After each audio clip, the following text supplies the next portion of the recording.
Picture a house made almost entirely of things that can kill you. An open fire burning day and night 3 feet from where children play. A well with no cover. A kettle of boiling lye for making soap. A barn full of animals heavier than carriages. Now fill it with 8 people, 2 rooms, 1 bed for every 3 bodies, and the constant knowledge that the nearest doctor is 11 miles away and probably can't help you anyway. Add a war that has taken your father, a disease that melts faces off, bread made of 2 kinds of flour because 1 kind alone is too expensive, and clothing that your mother grew, spun, wove, and sewed with her own cracking hands. That's a farm in Massachusetts in the spring of 1776. Not a painting, not a pageant with tricorn hats. A working machine for keeping a family alive, running on wood smoke and salt pork and fear.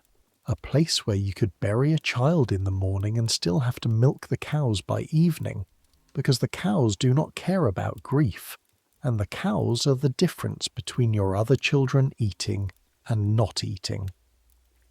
We're going back there tonight, not as tourists admiring spinning wheels behind velvet ropes. We're living it. 1 family, 1 stretch of 1 impossible year. Everything they ate, everything they wore, everything they feared, everything they would have smelled and carried and survived. So, I make these history stories, and honestly, I still don't know if you actually sleep to them, or if you just like drifting off to detailed descriptions of salt shortages and smallpox scabs. Either way, welcome. Subscribe if you want. Get comfortable. Here we go. The salt is running out and you are the one who spilled it. That's the first thing you need to understand about this morning. The 14th of April, 1776, on a hillside farm in the town of Westborough, Massachusetts, about 30 miles west of Boston. Not the war, not the king, the salt. Because salt is not seasoning here. Salt is the wall between your family and starvation next winter and last night.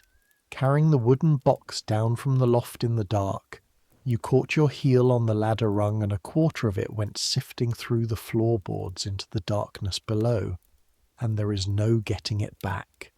Your name is Daniel Fay. You're 15 years old, and since the 9th of last May, when your father shouldered his musket and walked down the road toward Cambridge with the other men of the town militia, you have been the man of this farm. You didn't ask for the job. Nobody asked you anything. The job simply fell on you the way a tree falls, and you have been standing under it for 11 months. Right now you're kneeling on the kitchen floor before dawn, and your fingers are pressed flat against the wide pine boards, feeling along the crack where the salt went through. The boards are cold, not cool, cold. The deep cold of a house in April in New England, where winter doesn't so much end as retreat a few feet and wait. Your breath shows in the light of the single tallow candle on the table. The candle smells like what it is, rendered beef fat, a low greasy animal smell that you stopped noticing years ago, the way you stop noticing your own heartbeat. You can feel a few grains of salt in the crack, maybe a spoonful, ground into the dirt and mouse droppings beneath the floor, gone. And here is the arithmetic that makes your stomach fold in on itself, because in 1776 salt is arithmetic. Before the war, salt came into Boston by ship, from Portugal, from the West Indies, cheap as dirt, $1.50 for a whole bushel. Then the British Navy closed the harbour, and then the war closed everything else. And now salt, when you can find it at all, costs 8 times what it did, 10 times, and the price climbs every month. In some towns, men have already begun boiling seawater in iron kettles on the beaches, burning a full cord of wood to make 8 pounds of grey, bitter salt. Your family needs 4 bushels a year, minimum, to salt down the pork and the beef in November, because an animal you cannot salt is an animal you cannot keep, and an animal you cannot keep is meat that rots in 3 days instead of feeding you for 8 months. You spilled tomorrow's meat on the floor in the dark. That's what you did. Behind you, you hear the rope bed creak in the small chamber off the kitchen, and then bare feet on boards, and your mother is standing in the doorway with a shawl over her shift, and she looks at you kneeling there with your fingers in the floor crack, and she doesn't ask what happened, because she heard the box hit the boards last night, the same way she hears everything in this house, and she said nothing then, and she says almost nothing now. How much? Not a question the way she says it, a weight being measured. A quarter of the box, maybe less. Your voice comes out smaller than you want it to. She's quiet. In the candlelight, the lines of her face are carved deep, and she is 39 years old and looks 50.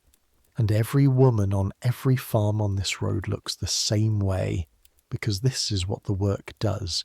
She pulls the shawl tighter and looks at the floor crack and then at you, and something moves behind her eyes that might be anger and might be exhaustion, and might simply be the constant recalculation that has become her entire inner life.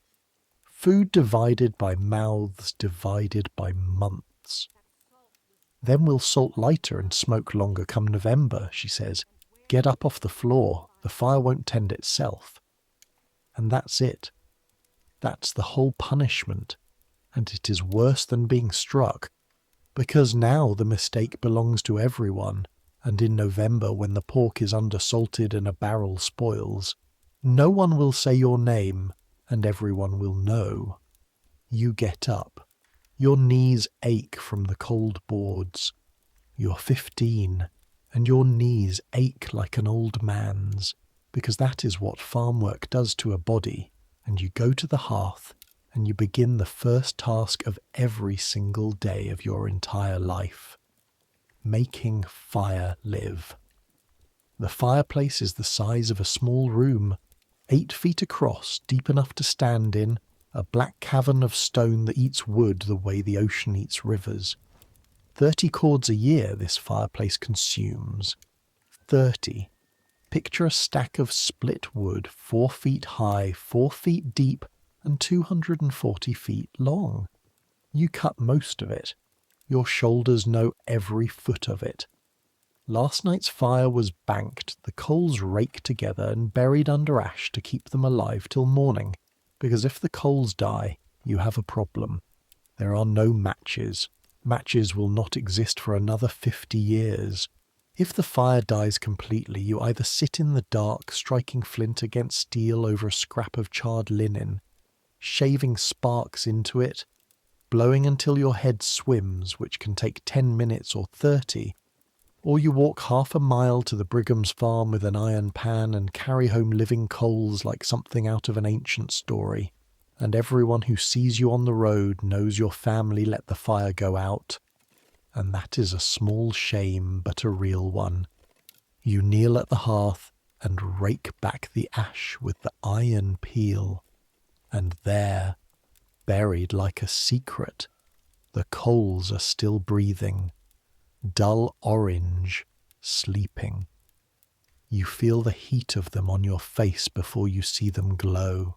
You lay on birch bark, then splinters of fat pine, and you lean down until your cheek nearly touches the ash and you blow, long and steady, and the coals brighten with each breath like something waking up angry, and the bark catches with a sound like paper tearing. And then the pine snaps and spits, and fire climbs into the kindling, and the day has officially begun. Your hands, this close to the flame, tell their whole story in the light. The backs of them are chapped rough as bark. There's a burn scar across your left wrist from the bake kettle 2 winters ago, a white line that doesn't feel weather anymore. Your palms are yellow with callus, and the skin at the corners of your thumbnails is split from the cold. little red cracks that open every November and do not close until May, and they sting when you handle the salt, which is its own small joke this morning. The house wakes up around the fire the way a body wakes up around a heart. Your sisters come down the loft ladder first, Abigail, who is 12, and Susanna, who is 9, both of them in the clothes they slept in, because nobody in this house owns a garment that exists only for sleeping. They sleep in their shifts, the long linen underdress that is the first thing a colonial body puts on and the last thing it takes off, changed once a week if the household is careful about cleanliness, and your mother is.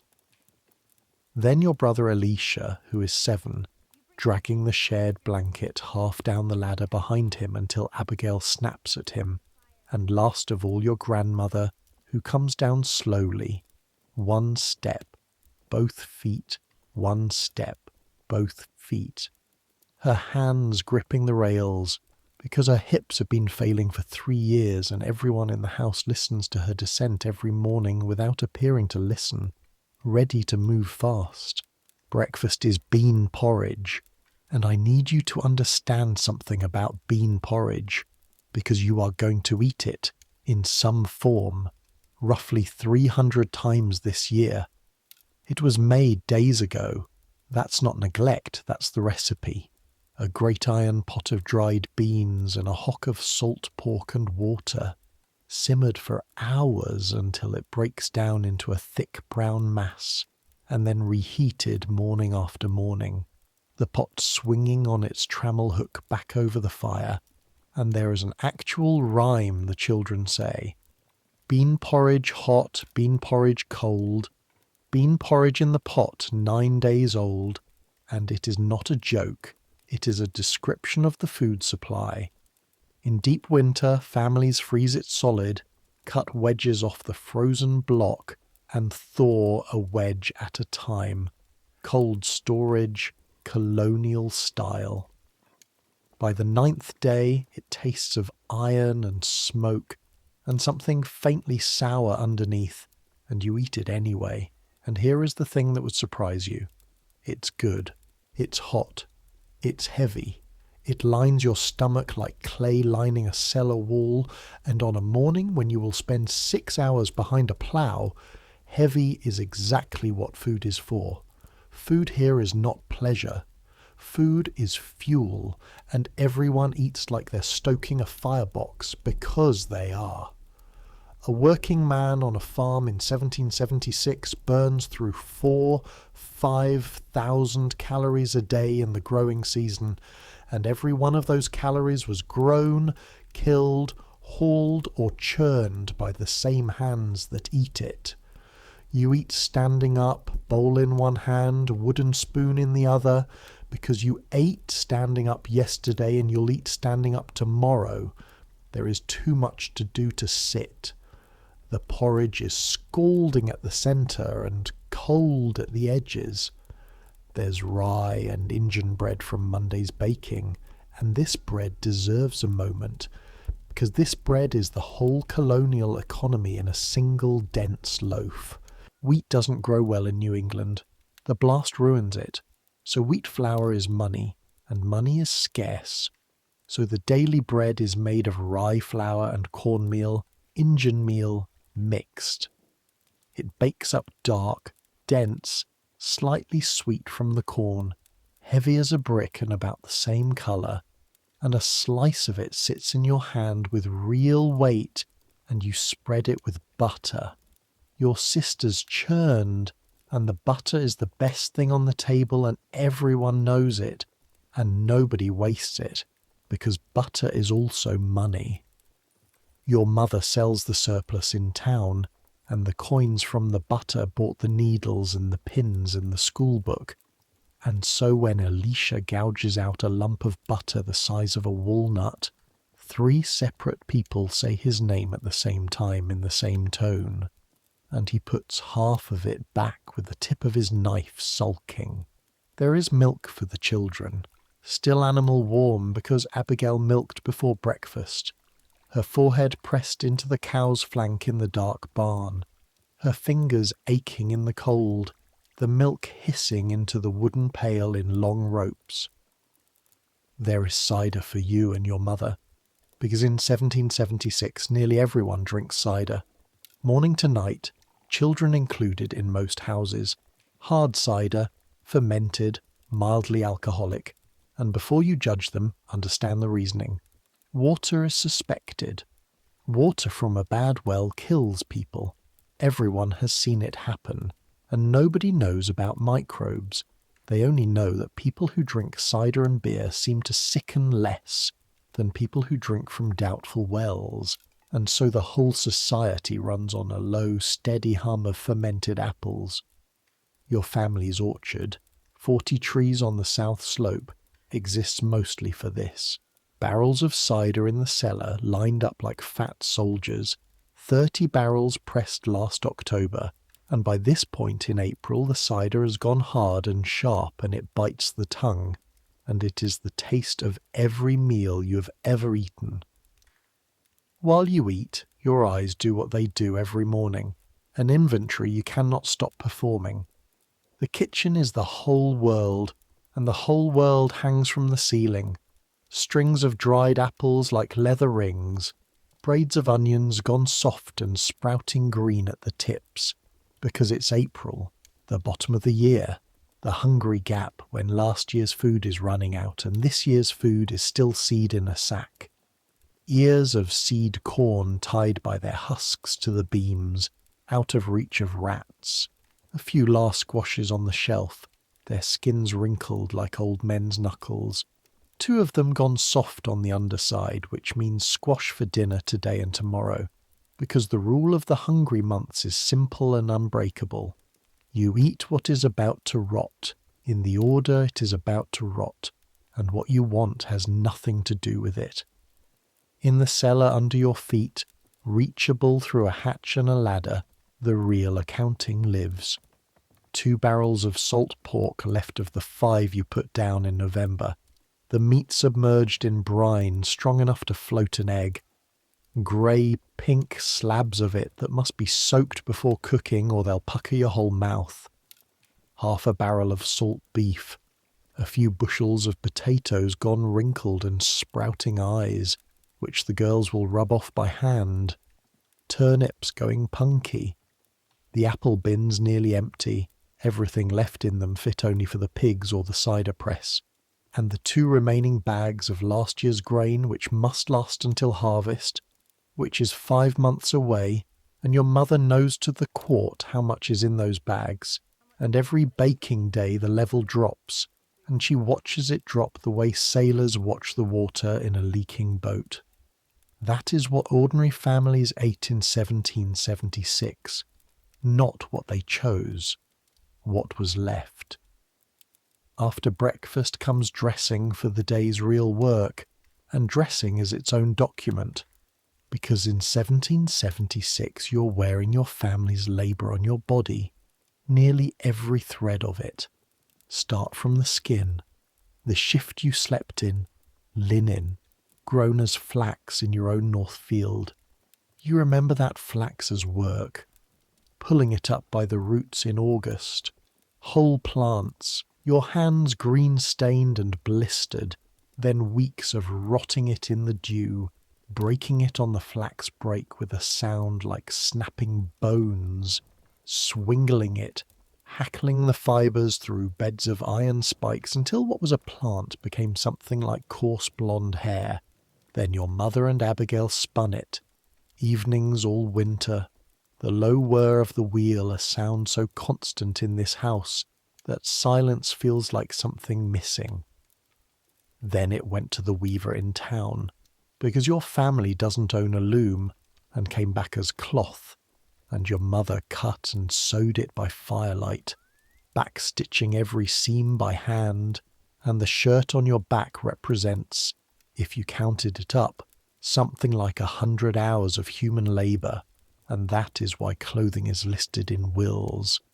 That is why a man in 1776 might own 2 shirts, 3 if he's prosperous, and why stealing clothes off a washing line is a crime people hang for in England. Cloth is wealth you can wear.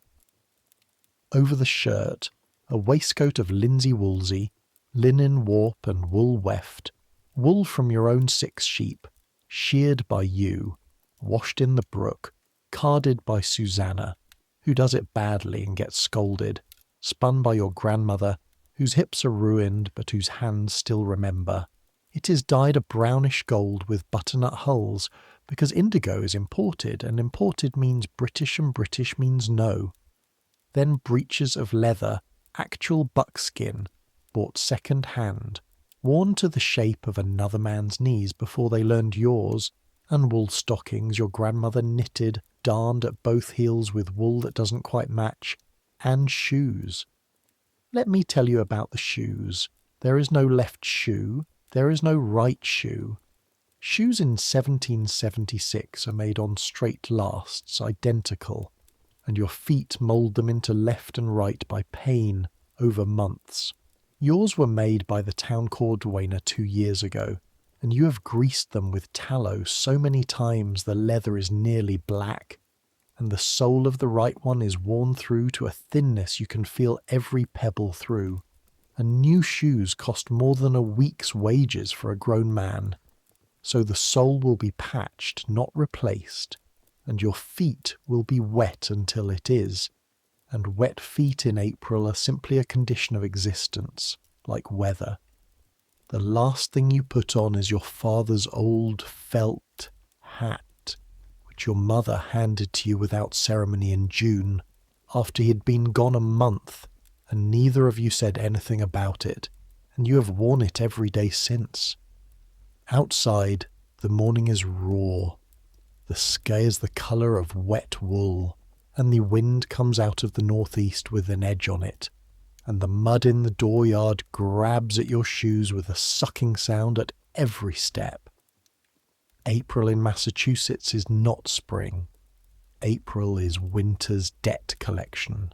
The snow is gone except in the shadowed corners of the stone walls, grey lumps of it granular as salt, and everything the snow covered for 5 months is now exposed and brown and sodden, and the whole world smells of thaw, wet earth, wet manure, wet rot, and under it, faintly, the green smell of something beginning, which is the only encouraging smell on the entire farm. The barn is warmer than the house. That's not a figure of speech. The barn holds 2 oxen, a horse, 3 cows, 6 sheep heavy with unshorn wool and heavier with lambs, and a body heat rises off them that meets you at the door like a wall, along with the smell, which is enormous and layered and honestly not unpleasant, once it's the smell of your own animals. Hay and dung and warm hide and the ammonia sting of the soaked bedding, which is your first job. You fork the fouled straw out into the growing manure pile by the door, and your shoulders find the rhythm without being asked. Lift, pivot, throw, and the fork handle is polished smooth exactly where your hands go, polished by your hands and your father's hands and his father's hands, 3 generations of palms wearing the same 2 spots on a piece of ash wood. The oxen stand chewing and watching you with their vast, indifferent patience, Buck and Bright. Every pair of oxen in New England is named something like Buck and Bright. It is practically the law. Together they weigh over 3,000 pounds, and today they are the engine of the single most important thing that will happen on this farm this month, because today you plough the 8-acre field, and the ploughing is late, and everyone knows the ploughing is late, and the reason the ploughing is late is standing in the doorway of the barn right now, stamping mud off his boots. His name is Amos Brigham, your neighbour from the next farm north, 61 years old, a face like a dried apple and hands like tree roots, and he is here because of the arrangement. The arrangement is this. His 2 sons are in the army too, one at New York, one dead. Dead at Bunker Hill last June, 17 years old, and nobody says his name carelessly. So Amos has no sons, and you have no father, and between his experience and your back, the two farms get ploughed, his first because his soil drains earlier, yours now, and this arrangement was never negotiated, never written, barely even spoken. One morning last May, he simply appeared in your dooryard with his oxen yoked and said, "We'd best begin," and that was the entire contract. That is how the towns are surviving this war.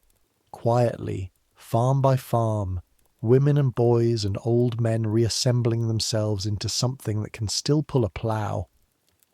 Ground's fit, Amos says. He crumbles a handful of soil he carried from your field, and it breaks apart in his palm instead of smearing. Another week and you'd be planting into a brick. Yoking oxen is a job your hands know in the dark. The yoke itself is a beam of shaped maple, 40 pounds, and you heave it up across the necks of both animals, and Buck leans into you while you do it. 900 pounds of casual pressure that would pin you against the stall if you let it, and you drive your shoulder into his jaw and say his name in the low, bored voice that oxen respect, and he shifts, and you drop the oxbows up under their throats and pin them, and the whole apparatus creaks as they settle into it, and there it is, the oldest machine in the world. Wood, leather, and patience. The plough waits by the field gate. It is mostly wood, a great crooked beam with an iron point and an iron-strapped share, and it is heavy and crude, and it will fight you all day, because the ploughs of 1776 do not glide, they lurch. They snag on roots, they ring off buried stones with a clang you feel in your teeth, they twist in the ground like a live thing trying to escape, and the ploughman's job is to lean on the handles with his whole weight, and steer this wrestling match in a straight line for 8 hours, while walking on broken ground behind two animals who have their own opinions. Amos drives the team, you hold the plough, and the field opens. There is nothing else in your life like the first furrow of the year. The share bites, the sod tears with a long ripping sound like heavy cloth, and the earth rolls off the mouldboard in a dark, glistening wave, and the smell comes up out of the opened ground, and it is the deepest smell there is. Older than farms, older than people, black and cold and alive, and every crow in the township materializes within minutes, strutting the fresh furrow behind you like landlords inspecting property, stabbing at the grubs you've turned up, and then it is simply hours, hours of the handles bucking against your palms, the shock of every stone travelling up through your wrists into your shoulders, hours of Amos's voice, gee, haw, giddup, whoa, now, a language the oxen answer better than most children answer their names.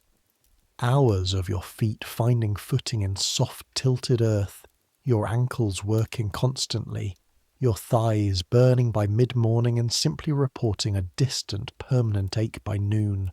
Your hands hurt, then blaze, then go quiet, and you know the quiet is a lie. You know that tonight the blisters under the calluses will announce themselves when you try to hold a spoon, but that is tonight's problem. This 8-acre field is not a hobby and it is not a business. It is the food. The corn that goes into this ground in 3 weeks is the bread of next winter, the porridge, the meal that fattens the hogs that become the pork in the barrels. A farm like yours grows almost everything it consumes and consumes almost everything it grows. And the margin between enough and not enough is about the width of one bad season. One drought, one early frost, one flock of blackbirds in the wrong week. Everyone on this road can name the year of a famine spring, the year the corn failed, the year families ate their seed and then had nothing to plant, and the old people speak of those years the way soldiers speak of battles. At midday your mother sends Susanna out with dinner, and dinner is eaten sitting on the stone wall, cold salt pork between slabs of the rye and Injun bread, a wedge of last fall's cheese hard enough to knock on, a jug of cider. The pork is so salty it makes your eyes water, which is what happens when you're stretching the soaking to save time, and the cider cuts the salt, and you eat with black earth dried in the creases of your knuckles and under every fingernail, because there is no washing for a field dinner, and the bread picks up the taste of your own hands, dirt and rope and ox, and you are so hungry it all tastes magnificent. Amos eats slowly, looking at the field, half ploughed, the dark furrows steaming faintly where the sun has come through the cloud. Your father held that plough the spring before you were born, he says. Not to you exactly, more to the field. His father before that. I was here. He drinks from the jug, wipes his mouth on the back of his hand. Field doesn't know there's a war. Field just knows it's April. He hands you the jug and stands and works his back straight in stages, and that is the end of the conversation, because Amos issues about 40 words a day, and he has just spent a week's allowance.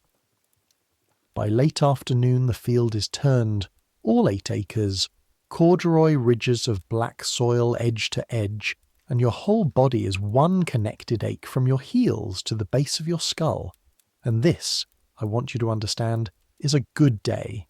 This is the day going right. Nothing broke. Nobody was hurt. The weather held. The fear on a farm is not hard work.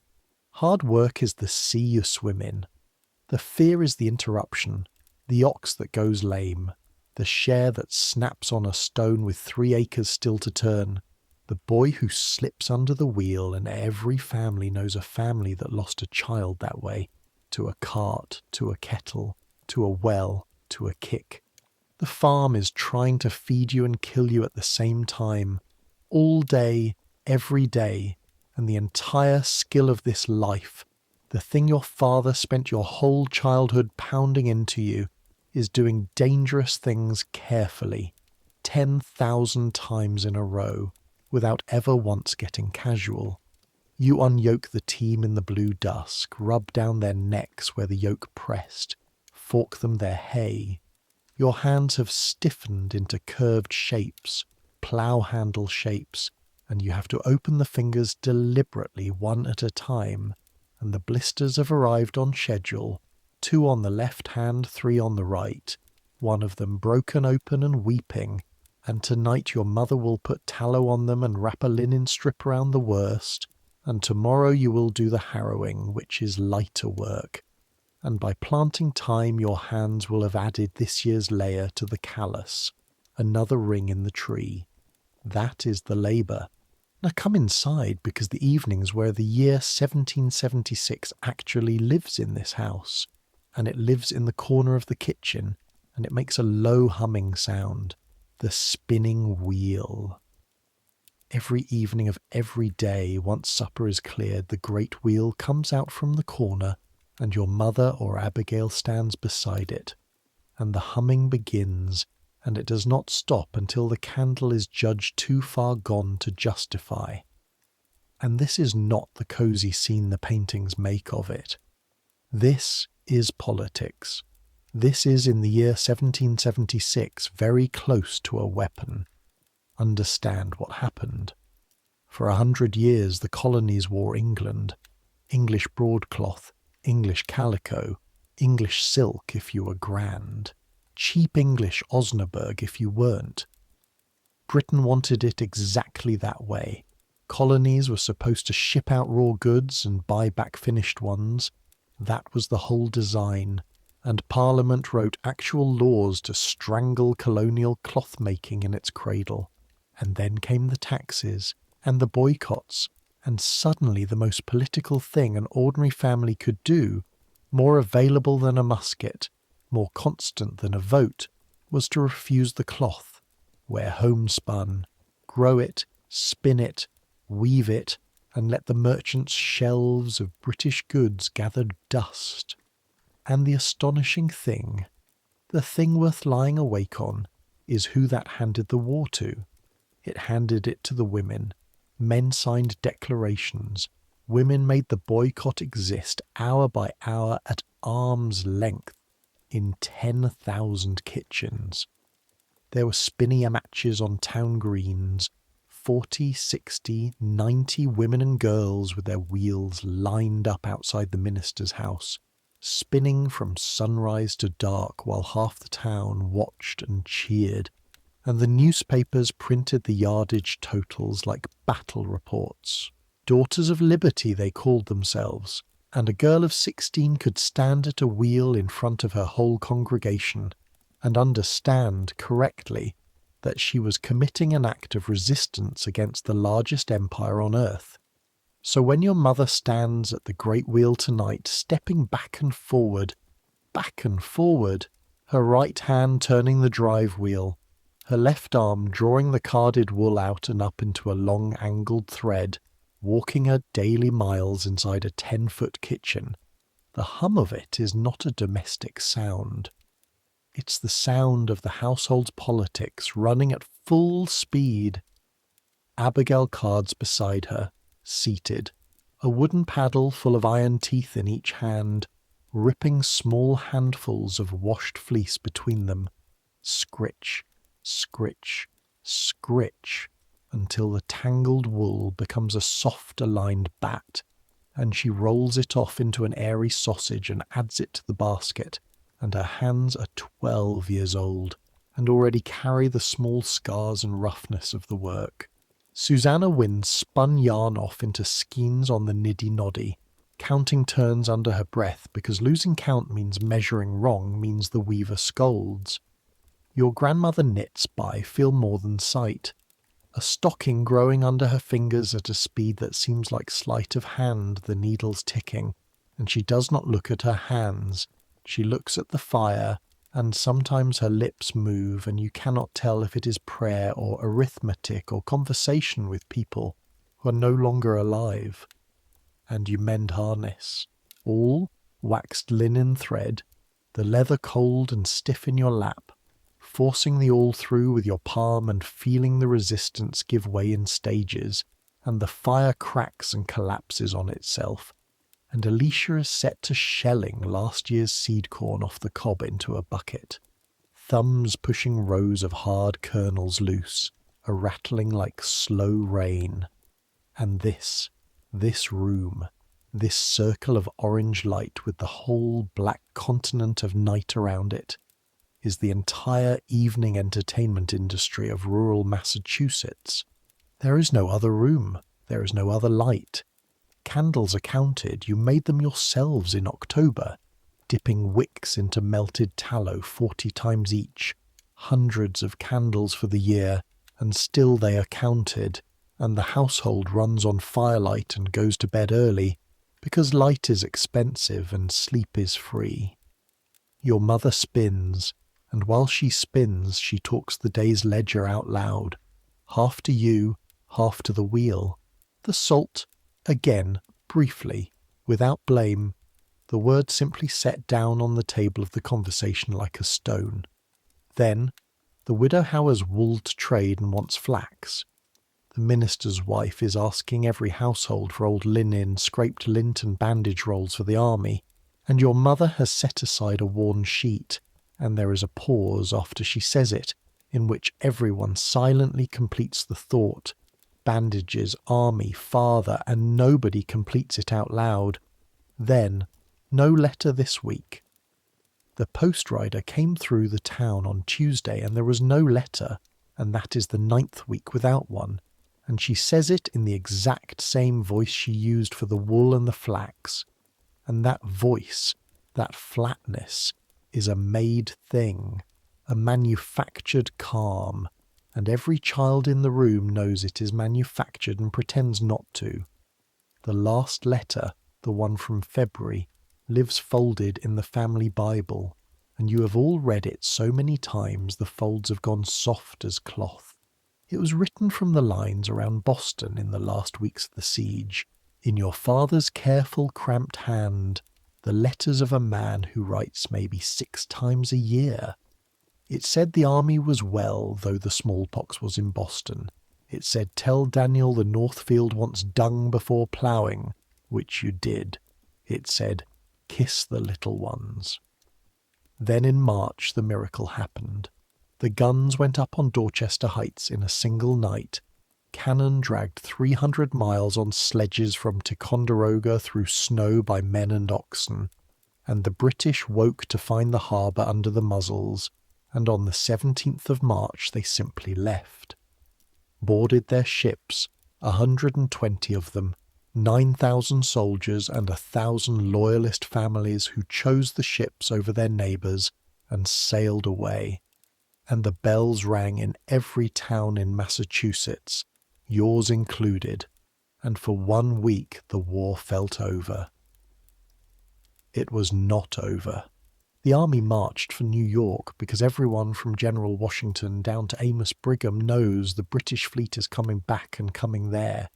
And your father marched with it, 200 miles further from home than he has ever been. And the letters, which used to come every 2 or 3 weeks from Cambridge, carried by any neighbour riding that way, now must come 200 miles by post riders through a country at war. 9 weeks. Here is what the fear is like, since we are being honest tonight. It is not sharp. Sharp would almost be a relief. It is a low, continuous weight, like carrying a stone in your coat that you can never set down, and mostly you genuinely forget it.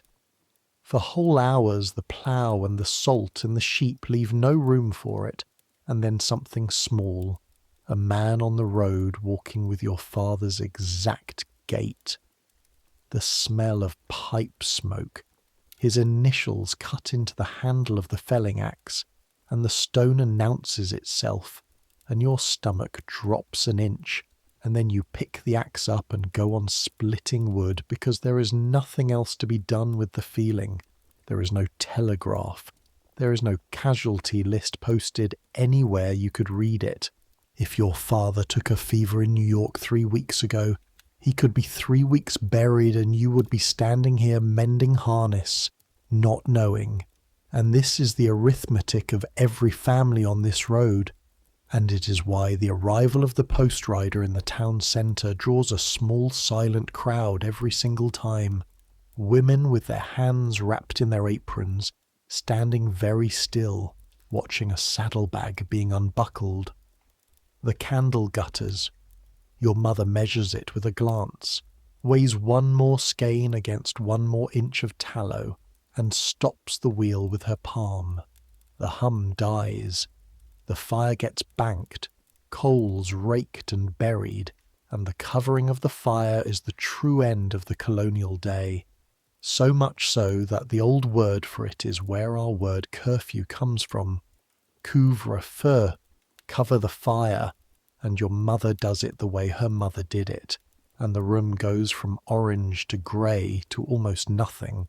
You climb to the loft where the boys sleep, you and Alicia in one bed under a wool blanket and a quilt pieced from the surviving squares of garments too far gone to mend, so that you sleep, literally, under the family's history, a patch of your dead grandfather's coat, a patch of the dress Abigail wore at 4.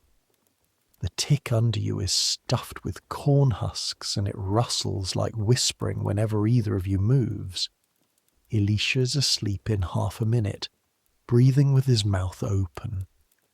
Through the gable window, if you lift your head, you can see one light burning far off on the Fisk farm 2 miles east, and then it goes out, and there is nothing, nothing, a darkness modern people have never seen, no glow on any horizon, the stars savage in their numbers, and the last sounds are the house ticking as the chimney cools, a fox barking somewhere up the hill, wind working at the shingles. You think, the salt. You think Harrow tomorrow if it doesn't rain. You think, briefly in a guarded way like touching a sawtooth with your tongue, New York, then the day's labour collects its payment, and you are gone, and the days repeat. That is the thing the paintings and the pageants never show you. The repetition, the sheer grinding sameness that the fear and the war are embroidered onto. Harrowing follows ploughing. The sheep are washed in the brook, all 6 of them wrestled, bleating into water so cold your legs go numb to the knee, wool grease coating your arms in a yellow film that no soap fully removes. Then shearing, the animal clamped between your knees, the shears creaking, the fleece peeling away in one connected blanket while the sheep goes suddenly, eerily calm and stands up afterwards, scrawny and appalled. The dung is carted. The corn goes in mid-May. 4 kernels to a hill, 1 for the blackbird, 1 for the crow, 1 for the cutworm, 1 to grow. And the whole family plants for 3 days, even Elisha, even your grandmother, who drops seed from a chair set out in the field because her hips will not let her stoop, and there is something in the sight of her there, upright in the middle of the black field with her apron full of seed corn, that you will remember for the rest of your life without ever quite knowing why. And through all of it, twice, 3 times a week, the rumours come up the road like weather. Rumour is the news service of 1776, and it works exactly as well as you'd fear. A peddler says the king has hired 20,000 Russians. A drover swears the British fleet was seen off Rhode Island. Someone's cousin's letter says Canada is lost, which turns out to be roughly true, and someone else's says Canada is won, which turns out to be entirely false, and the 2 reports arrive the same week and are argued in the tavern by men who have no way on earth of checking either. There is one newspaper that reaches the town days old when it comes, passed hand to hand until the creases wear through, read aloud in the tavern by whoever has the strongest voice, and the word in it, the spring, appearing more and more often, set in larger and larger type, is a word that a year ago was an accusation and is becoming a plan. Independence. You hear the men chew on it outside the meeting house on Sundays. Independence. Some say it like a door opening, some say it like a rope tightening. Old Mr. Baker, who remembers the last French war, says, "A country of farmers cannot fight the greatest navy in the world," and everyone in the graveyard agrees with him. Amos Brigham, whose son is in that graveyard, says nothing at all, and his nothing is louder than everyone else's argument. In the last week of May, your mother sends you to town, and this errand needs to be understood, because going to town in 1776 is a supply raid into a broken economy. Westboro Centre is 4 miles by the road. Meeting house, tavern, blacksmith, 1 store. You walk it in an hour and 10, carrying 18 pounds of butter in a firkin and 3 dozen eggs packed in bran, because you're not going shopping exactly, you're going trading. Coin has nearly vanished from the countryside. What circulates instead is continental paper money, printed by Congress to pay for the war, and already, 1 year in, the paper is quietly rotting. A paper dollar buys less every month. The storekeeper takes it with a face like a man accepting a wet dog, and prices in paper have begun their long climb into absurdity, and everyone can feel it happening and no one can stop it. And so the real economy of the town runs on butter and eggs and cheese and yarn and labour, goods against goods, everything written down in the storekeeper's ledger, in a web of debts so tangled that men die and their accounts take years to unknot. The store itself is a lesson in what war does to shelves. Mr. Maynard's shop was never grand, but you remember it before. Remember the bolts of printed English calico, the loaf sugar in blue paper cones, the Bohea tea, the papers of pins, the West India rum. Now the cloth shelves hold homespun taken in trade, brown and grey and butternut, and a single ancient bolt of green English worsted that nobody will buy, 'cause buying it says something about you.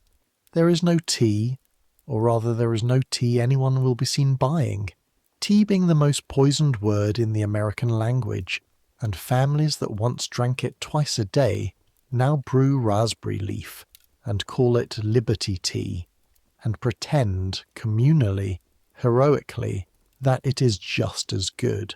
It is not just as good. Sugar is scarce and dear, molasses scarcer, pins nearly unobtainable, and pins matter more than you'd think. Every woman's clothing is fastened with them. A woman literally pins herself into her gown every morning, and when your mother's stock runs low, she straightens bent ones with a pliers grip and files the points. And salt, you ask, because your mother told you to ask. Maynard looks at you over the ledger. He's a round, worried man who has spent a year watching his stock in trade evaporate. 9 shillings, he says, and he says it like an apology and a dare at once. 9 shillings the bushel, paper, or he'll take good wool at the summer price. 9 shillings for what cost 1 6 before the harbour closed. 6 times the price when you can get it at all, and he can get it, he says, because men have started the salt works on the coast, boiling the sea at Cape Cod. But between the boiling and the hauling, 9 shillings, take it or wait, and everyone is waiting, and everyone is afraid to wait too long, because November is coming for every family in this town at the same speed. You put 2 shillings credit of the butter money against salt to be collected in the fall. It is like putting money against the tide. At the counter beside you, a woman is trading yarn against a paper of needles, and behind her 2 farmers are talking low about the smallpox, and this is the first time this year you hear it said close up. Not as history, not as rumour from Quebec where it ate the American army alive, but as geography. It is in Boston, the fat one says. Broke out among the poor folk that moved back in after the British sailed. They're talking of shutting the town again. His neighbour says what everyone says, the thing people have said for 100 years. It walks the roads. It comes with the peddlers, with the soldiers, with the paper money itself, some claim, and he half laughs and the fat one doesn't, and you take your firkin, empty now, and your mother's pins and needles and the promise of salt, and you walk the 4 miles home, and you carry the word with you the whole way, and I want to stop the story here, in the mud of the Westboro Road, and make sure you understand what that word meant to these people. Because if you do not understand smallpox, you cannot understand 1776. Not the war, not the families, none of it. Smallpox was the most feared thing in colonial America, feared above the British, above the Indians of the frontier stories, above shipwreck and fire, wolves, and it earned the fear honestly. It began like nothing. A headache, a backache, a fever, 3 days of feeling merely poisoned. Then the rash, first the mouth and throat, then the face, then everywhere, and the rash became blisters, and the blisters became hard pustules deep in the skin, packed so dense on some bodies that the skin between them tore, and for 2 weeks the sick person lay stinking, blind sometimes from pustules on the eyes themselves, unable to swallow, while the household waited to learn which kind of case it was. Because there were kinds. The ordinary kind killed maybe 1 in 6, 1 in 5. The confluent kind, where the pustules merged into sheets, killed half. The purple kind, where the bleeding started under the skin, killed everyone, always. And every adult in Massachusetts could sort those cases at a bedside like a farmer sorting apples. because everyone had stood at those bedsides. And if you lived, you were marked. The pits, the pocking, the scarred faces you saw in every crowd in every town, that was smallpox signing its survivors, and some were blinded, and all were changed. But, and here is the hinge of everything, if you lived, you were also safe. Forever. Smallpox never came twice. The survivors were a walking aristocracy of immunity. They could nurse the sick, travel to the port towns, join the army without fear, and everyone else, everyone with smooth skin, lived their whole lives with the door unlocked, waiting. Your mother has the marks, faint ones, at her temples and along her jaw. She took the distemper at 8 years old in Marlborough, in the epidemic of 1745, in a house where 5 were sick and her little brother died of it. And she does not tell that story. Your grandmother tells it, in winter, quietly, when your mother is out of the room. Your father is smooth-skinned. So are you. So are all 4 of you children, and that fact, that smoothness, sits in your mother's mind all the time, a door she checks every night without ever touching it. Because there is a thing that can be done, and it is terrible, and it works, and its name is inoculation. Here is the procedure, and I am not going to soften it. A doctor takes a lancet or a needle and a thread wetted in the right matter from a smallpox pustule on a sick person's body.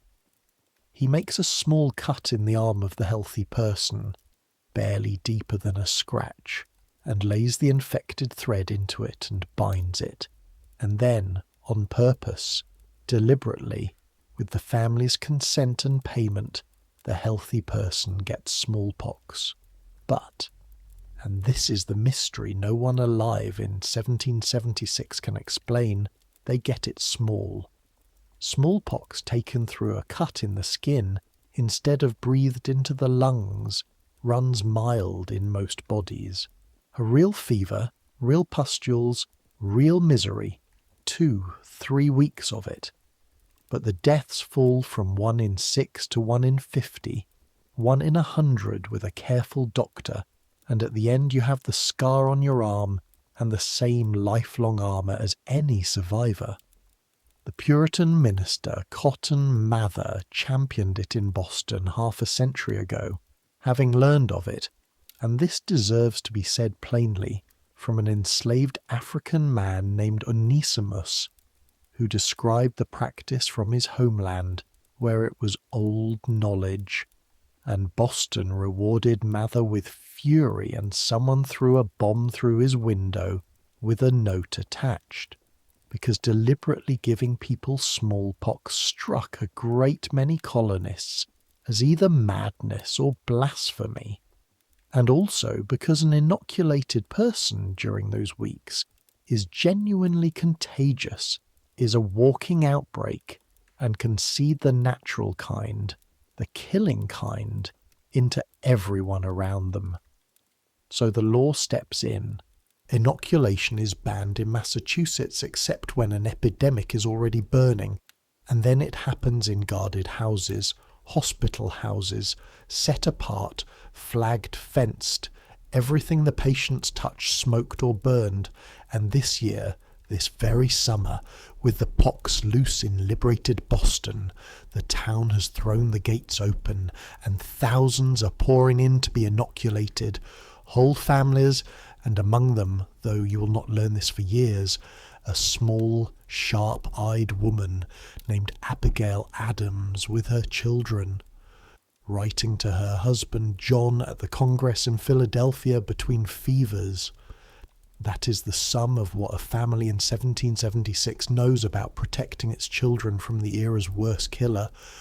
You may purchase safety at real risk, for real money, by doing the most unnatural thing a parent can imagine, or you may wait and hope the roads stay clean. You walk home with the pins and the promise of salt, and you tell your mother what the men said at the store, Boston, the poor folk, talking of shutting the town, and she goes on kneading the bread dough, pressing it down with the heels of both hands, folding it, pressing it down, and she says only, "It's a long way to Boston." And the dough turns and folds and turns, and neither of you believes her. June comes in green and sudden, the way it always does in New England, the whole world going from brown to overwhelming in about 10 days. The corn is up 4 inches, then a foot, and now begins the war with everything that also thinks the corn looks good.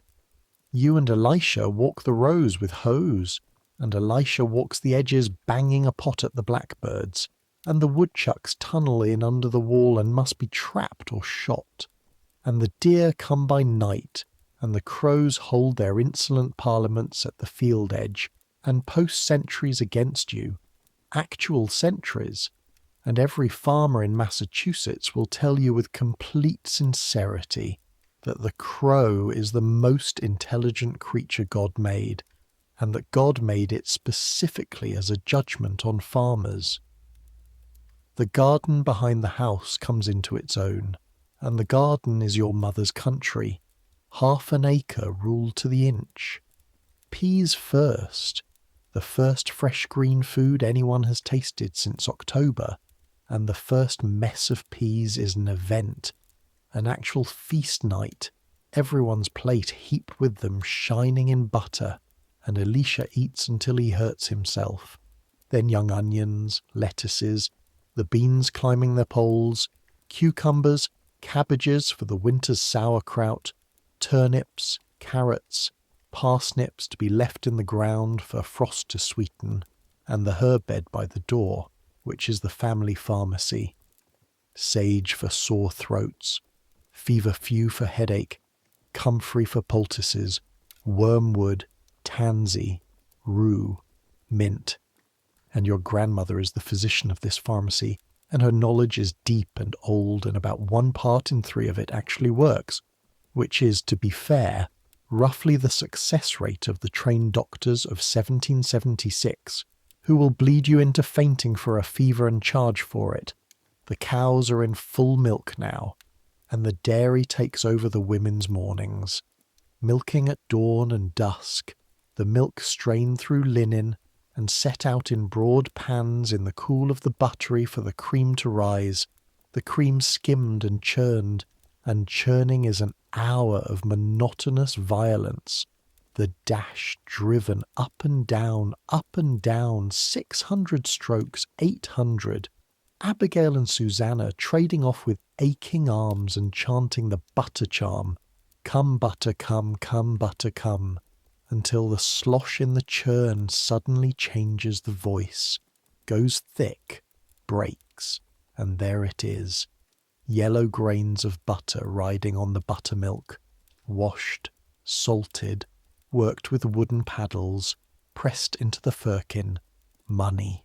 And cheese, the great summer project, rennet from a dried calf's stomach curdling the tubs of milk, the curd cut and drained and pressed under the cheese press's screw, wheels of it carried down cellar to age on shelves, turned and rubbed every few days for months, the winter's protein sitting there ripening in the dark like patience made solid. I want you to notice something about all of this endless catalogue of labour, which is that almost none of it stops for war. That is the thing about 1776 that is hardest to see from here. We remember the year as a single lightning bolt, but the people inside it experienced it as chores with the war attached. The revolution was fought by militiamen who were needed at home for the haying, and it shows armies swelling and shrinking with the farm calendar. And it was provisioned by these kitchens, it was clothed off these very spinning wheels. The army in New York is wearing at this moment shirts made by the mothers and sisters of the men inside them. And when Washington begs Congress for supplies, what he is begging for at the end of every requisition chain is the surplus of farms exactly like this one, the second cheese, the spare blanket, the salt that isn't there, and then, on a hot, still morning in the first week of July, while you're hilling corn with dirt caked to your shins and sweat stinging the corners of your eyes, Susanna comes flying up the road from the direction of the Brighams with her cap off and her hair coming loose, running the way children only run when the news is too big for them, and she cannot get it out in order.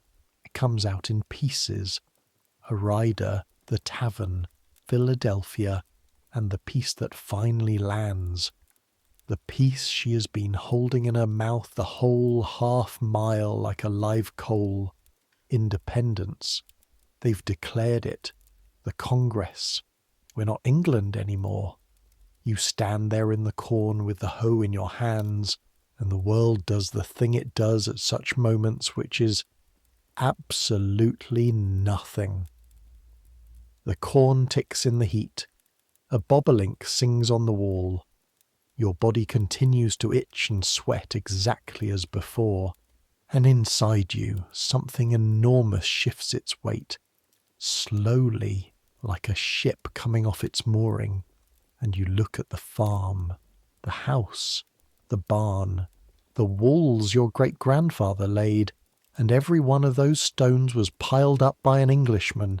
That is what your family has been for 140 years in this valley. English, the king's people. It is in the prayers you were taught, and it is over, apparently, as of some day last week, in a city you will never see, by the vote of men you will never meet. The town will hear the words themselves on Sunday, and that Sunday deserves to be lived slowly. The whole household walks the 4 miles to meeting, everyone in their best, which means their least mended. Your mother in the brown gown she was married in, altered twice. The girls with ribbons that have been ironed back to life so many times they're thin as onion skin. You in your father's second coat, too big in the shoulders, and nobody suggests you take it off despite the heat. The road fills as you go, families folding in from every farm lane, the Fays and the Brighams and the Fisks and the Howes, and there is a strange doubled feeling over the whole procession. Sabbath quiet on top, and underneath it a hum, a current, people talking faster than usual and then catching themselves. The meeting house is packed past its benches, men standing along the walls, boys in the gallery, the summer heat inside thick with the smell of wool and bodies and horses through the open windows. And after the psalm the minister comes to the pulpit with a printed broadside in his hands, a single large sheet still smelling faintly of ink, rushed off a Boston press days ago and carried out here by post rider, and he spreads it on the pulpit cushion and smooths it twice with his palm, and the room goes so quiet you can hear the paper.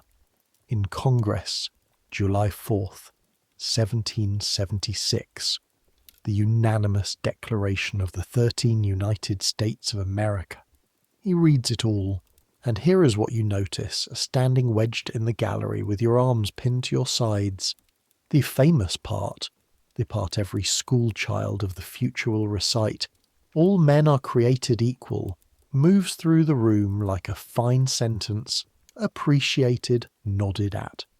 But the part that lands, the part where you feel the whole congregation lean like a field of grain in wind, is the list, the grievances.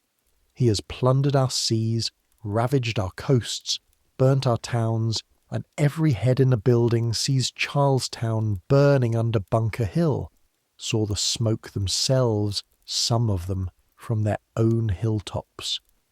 He has constrained our fellow citizens taken captive on the high seas to bear arms against their country. He is at this time transporting large armies of foreign mercenaries to complete the works of death, desolation, and tyranny. That one moves through the room as an actual sound, a low exhalation, because the rumour of the hired Hessians has been on the roads for months, and here it is confirmed in Congress's own voice. The king is sending strangers, paid strangers, and every mother in the building performs the same instant calculation, and the calculation is a boy's name. And then the ending, and the minister slows down for it. Whether from art or because his own throat is tightening, you cannot tell. And for the support of this declaration, with a firm reliance on the protection of divine providence, we mutually pledge to each other our lives, our fortunes, and our sacred honour, our lives. In a farm town that word is not rhetoric.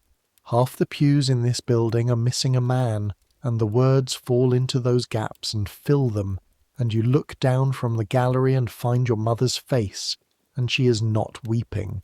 She is doing something harder. She is sitting perfectly still with her hands folded on her lap, looking at the pulpit the way you look at weather coming. Afterward, outside, the town does something halfway between celebration and church. The men fire a volley. The boys whoop. Someone has brought out a barrel, and there is real joy in it. Don't mistake me. The bell rings, and old men who argued against independence in April stand drinking to it in July, because that argument is over now. The whole country of arguments is over, but you will remember the quieter thing better. You will remember that on the walk home nobody in your family speaks for the first mile, and that it is your grandmother, of all people, riding the borrowed horse because of her hips, who finally says it, to no one, to the road, in the voice she uses for scripture and weather. Well, now we find out. And 9 days after the declaration, the letter comes. It comes the way they always come, sideways, by luck.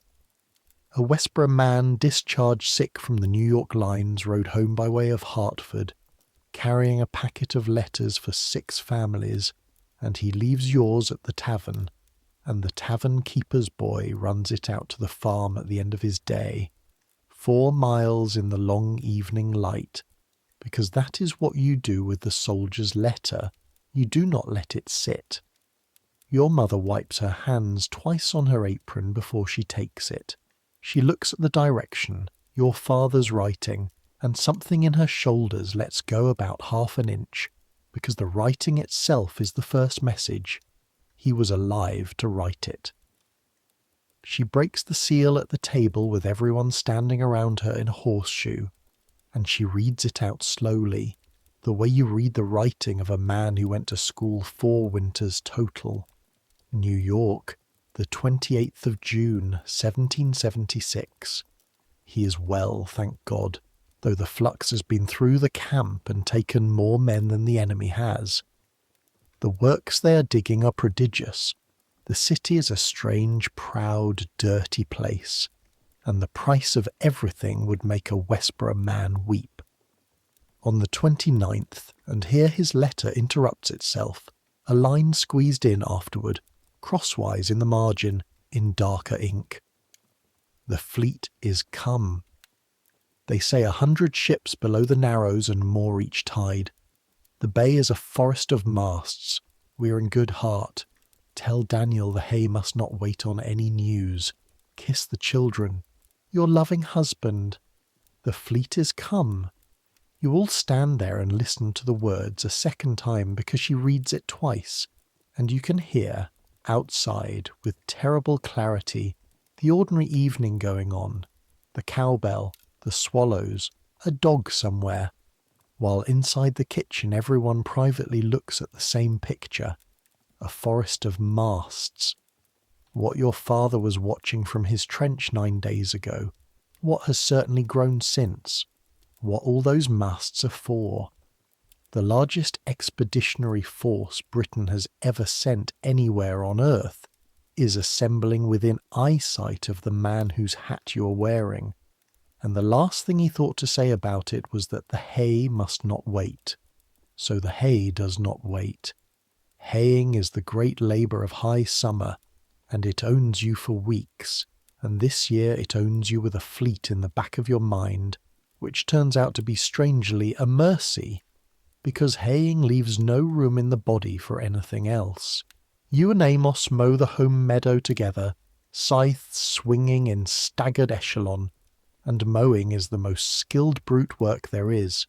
The whole body swivelling from the hips, the blade hissing through the standing grass in a long arc, laying it in neat windrows, and the rhythm, once you find it, is almost like being asleep standing up. Hiss, step, hiss, step, and you wet the blade every few minutes with the stone that rides in a horn of water on your belt, the ringing scrape of steel carrying across the valley and answered from other meadows, other farms, the whole township mowing at once because the weather serves everyone at once. The sun hammers you. The chaff sticks to your sweat and works down your collar and itches like judgment. Your palms, plough-hardened in April, take the scythe's polish now, and the weather becomes a member of the family, watched, discussed, feared, because cut hay must dry in the sun, and rain on cut hay can rot it, and rotten hay in the barn means hungry cattle in February, means less milk, less butter, the whole delicate arithmetic again. So when the clouds pile up black over the western hills with half the meadow lying cut, the entire household turns out, your mother, the girls, Alicia, everyone with rakes and forks, and you load the wagon in a controlled frenzy, pitching hay up faster than you have ever done anything.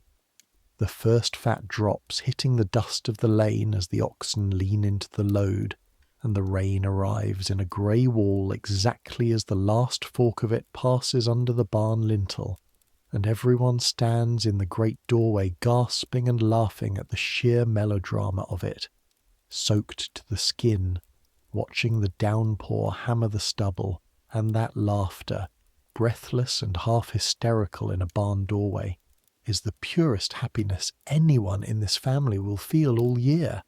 August, and the garden is drowning you in food, which sounds like paradise and is actually a race, because everything ripening now must be made to last until June, and the kitchen becomes a factory that never cools. Beans are strung and hung to dry in leathery festoons. Cucumbers go down in brine. Cabbages are shredded into the kraut tubs. Apples, as they start to come, are pared and cored and sliced by hand, evening after evening, everyone's fingers working while somebody tells a story, and the slices are threaded and hung until the kitchen ceiling looks like it's wearing necklaces. The first corn is eaten green, roasted in the husk in the ashes, gorged on, and the rest is watched towards September. Your mother boils the summer's berry pickings into preserves with sugar she measures like gunpowder, because sugar is money and money is dying. The continental paper has slipped again. The storekeeper now quotes 2 prices for everything, one in silver, one in paper, and the space between those prices is the sound of a currency quietly failing. And in the middle of all this abundance, in the last week of August, 2 things arrive in the same week, and between them they make the autumn of 1776. The first is news, real news, dreadful and confirmed. There had been a battle on Long Island, and the army has lost it, badly. The Hessians and the Redcoats came through this Jamaica Pass and folded up the American flank, and men were bayoneted in the marshes, and the army only escaped because Washington ferried 9,000 men across the East River in a single night of fog and muffled oars, a retreat so improbable that even the newspapers describing a defeat cannot keep the awe out of it.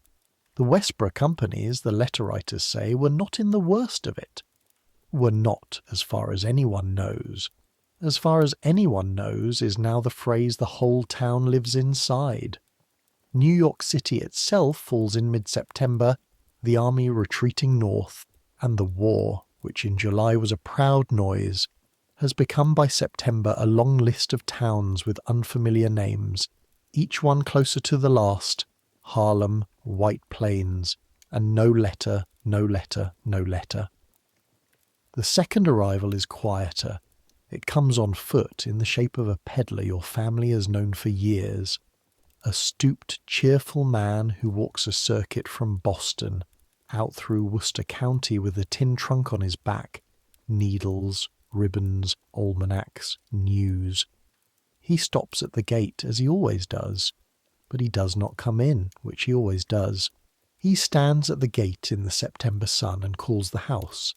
And when your mother comes out, he holds up a hand, keeping her at 10 paces, and tells her, in the flat voice of a man who has repeated a thing all day at gate after gate, that the smallpox is out of Boston, that it's in Roxbury and in Cambridge and in towns west of Cambridge, that he himself has had it.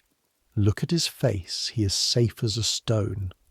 But that she should let no stranger into the house this fall, and buy nothing soft, no cloth, no blankets, from any one she cannot vouch for, and that the inoculating hospitals in Boston are full, and the doctors turning people away. Then he wishes her good day, and hoists his trunk and goes on up the road to say it all again at the Brigham's. And your mother stands at the gate a long moment, and you watch her from the barn doorway, and you can see the door in her mind, the one she checks every night, standing open now, and the road running through it. And on the road, coming at walking pace, the thing itself. That night, after the children are up the ladder, she keeps you at the table, just the two of you, and the candle and your grandmother in her chair pretending to sleep, which is how your grandmother attends all important meetings.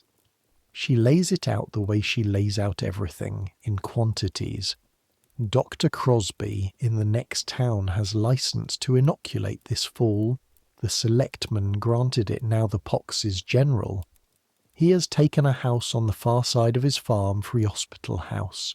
The charge is a hard one, 18 shillings a head, lawful money, or its worth in goods, plus board for the 3 weeks plus the nursing. For all 4 children and herself it cannot be done. There is not that much loose value in the whole farm without selling stock, and selling stock in the fall of a war year is eating the seed corn of the animal world. Your mother is safe already, marked and safe. So the question is the children, and the money will stretch. With the wool and the second cheese and the butter credit and the salt postponed, God help them, the salt postponed again to 2. 2 of the 4, and you understand, sitting there, watching the candle flame lean and recover in a draught, that your mother has already done this arithmetic 100 times in the dark, that she called you to the table not for your opinion, but because saying it out loud to another person is a thing she cannot avoid and cannot do to a child, and tonight for the length of this candle you are not a child. Elisha is 7 and slight and takes every fever hard. The little ones die easiest of the pox. Everyone knows the little ones and the babies go hardest. But the little ones also stay closest to home, and the pox must be met to be caught.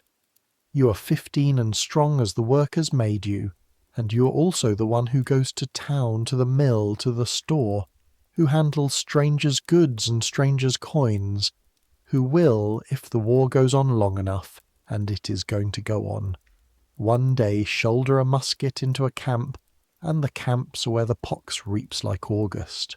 Abigail goes among the neighbours nursing when there's sickness, because she's good at it, and 12-year-old girls are sent where they are good.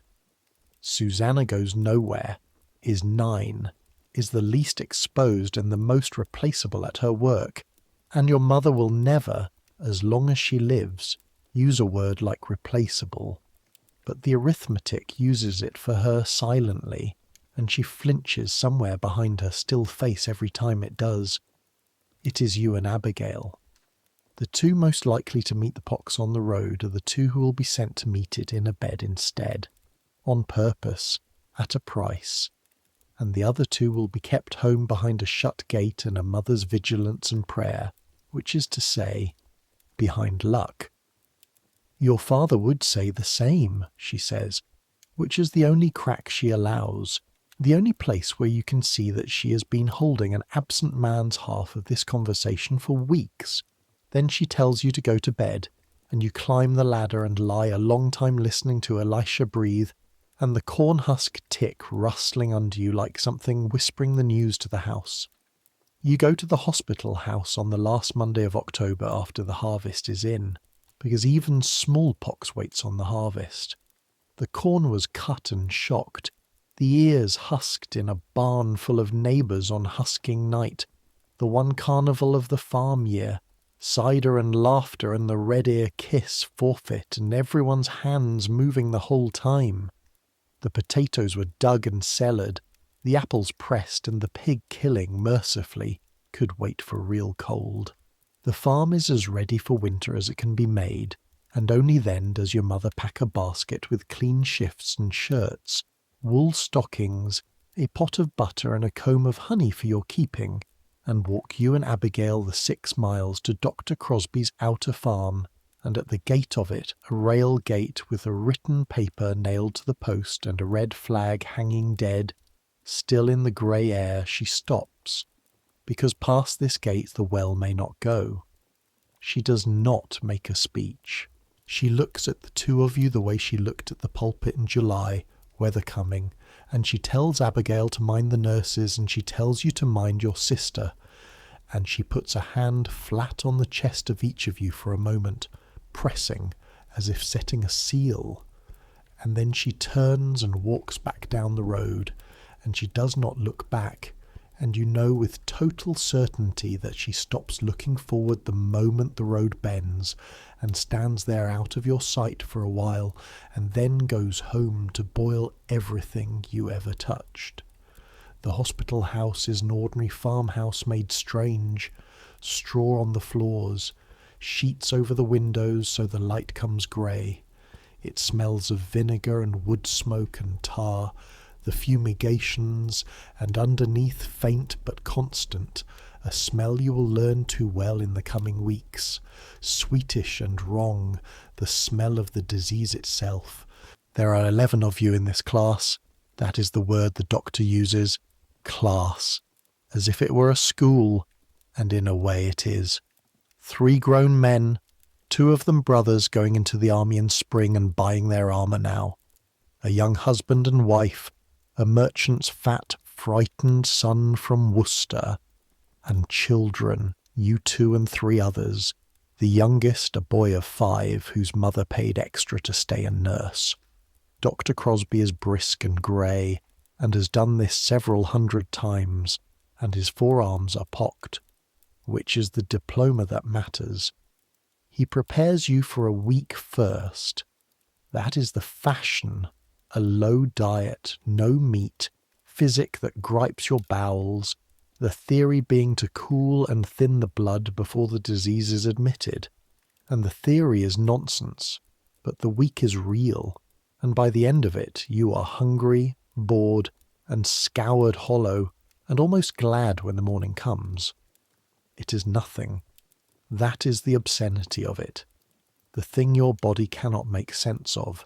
The instrument is a lancet, and the matter is on a thread, taken days ago from the ripe arm of the last class, kept in a corked vial, and the doctor pinches up the skin of your left arm below the shoulder, and makes a cut you would not stop hoeing for, a 1/2-inch scratch, and lays the wet thread in it, and binds a linen band over and says, "Next," and it is done. Abigail goes pale when her turn comes, and then furious with herself for going pale, which is Abigail entire, and the 5-year-old cries at the sting and is given honey. And inside of an hour the 11 of you are sitting around the grey-lit kitchen of a strange house, entirely well, entirely ordinary, with death sewn into your arms, waiting. The waiting is 8 days, and I will tell you what the 8 days are like, because nobody ever does. They are like autumn. that is the terrible gentleness of it. You do chores around the hospital yard, split the wood, haul the water, because Crosby believes in air and motion, and because idle, frightened people curdle. You teach the merchant's son to whittle.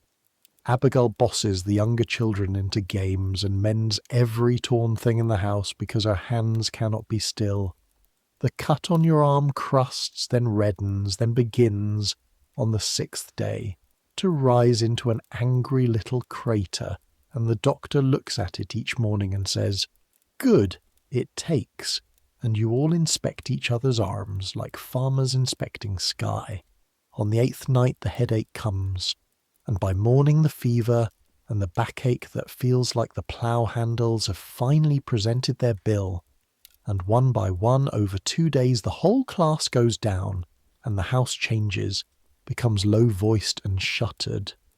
The nurse is moving bed to bed with barley water and vinegar cloths, and you lie in a chamber with the 3 men, shaking under blankets while your body burns, dreaming plough furrows that must be kept straight, or something terrible happens, losing whole afternoons, and somewhere across the house, in the women's chamber, is your little sister, going through the same fire, and you cannot see her, and that, not the fever, is the worst of it.